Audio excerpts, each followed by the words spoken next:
لما صاحبك يتقبل في كلية شرطة يا رب تنجح تقفل كل المواد اللي بتعمل لايك للفيديو واشتراك في القناة واعمل كومنت سهل على النبي عشان تثبت وجودك. ايه يا ابني عامل ايه؟ والله فرحت لك يا عم، الف مبروك. الله يبارك فيك يا فندم. فندم انت هتعيش علينا الدور يا عم، انت لسه ما دخلتش الكليه.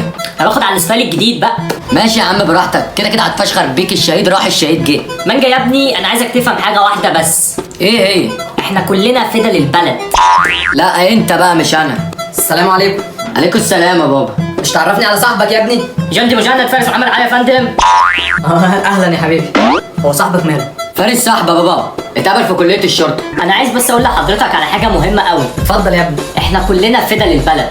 اتكلم عن نفسك يا بابا. طب يلا بينا بقى عشان الغدا جاهز. لا انا همشي بقى عشان البوكس واقف بره.